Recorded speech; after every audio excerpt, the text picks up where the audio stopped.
afternoon, in a moment of strong diplomatic symbolism, Nigeria's President Bola Tinubu is on a historic two-day state visit to the United Kingdom, the first by a Nigerian leader in nearly 37 years, since 1989. President Tinubu, accompanied by First Lady Oluremi Tinubu, arrived in London earlier this week and was warmly welcomed by King Charles III and Queen Camilla at Windsor Castle on March 18th. This marks the first state visit hosted at Windsor under King Charles and the first full Nigerian state visit to the UK in decades.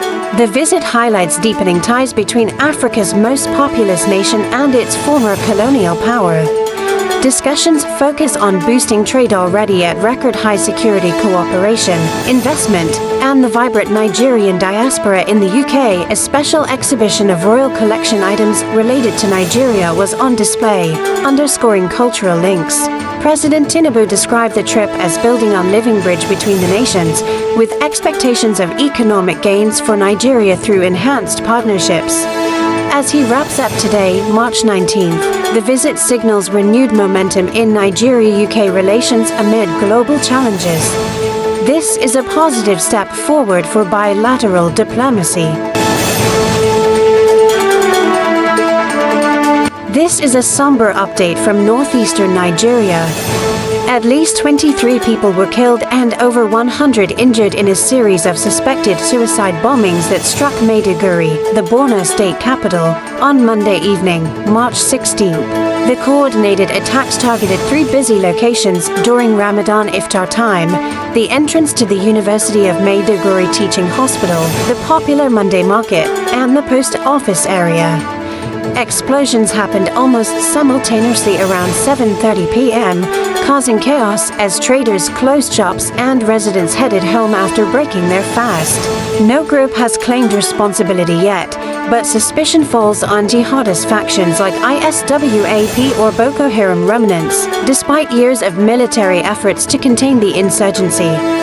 President Bola Tinubu condemned the blasts as acts of terror and ordered security chiefs to relocate to Maiduguri immediately to take charge. In response, Nigeria's Chief of Defense Staff and Chief of Army Staff arrived in the city on March 18th for on-the-spot assessment, meeting with local commanders and visiting affected sites. Additional troops have been deployed, patrols intensified, and investigations are underway. Vice President Kashim Shettima also visited victims at the hospital, vowing a tough federal response. Maiduguri, long seen as relatively secure, now faces renewed fear. Authorities say normalcy is gradually returning, but the attack underscores the persistent threat in the region. Our thoughts are with the victims and their families.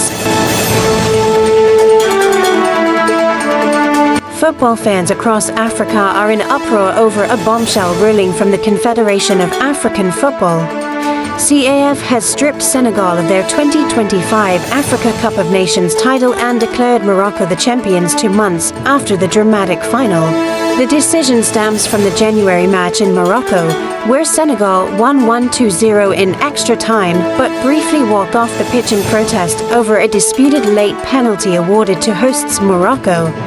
CAF's appeals board ruled Senegal forfeited the game under tournament rules, recording a 3-0 default win for Morocco, their first AFCON since 1976. Senegal's Football Federation calls it unfair, unprecedented, and unacceptable, vowing an immediate appeal to the Court of Arbitration for Sport. The Senegalese government went further, demanding an independent international probe into suspected corruption within CAF, accusing favoritism toward Morocco. CAF insists the ruling follows regulations after Morocco's appeal. Senegal's players and fans feel robbed of a hard-fought victory, with widespread debate about refereeing, governance, and fairness in African football's biggest tournament. This controversy is far from over. Legal battles could drag on for months, shaking trust in CAF. Morocco celebrates, but the continent watches closely. Stay tuned for developments in this escalating drama.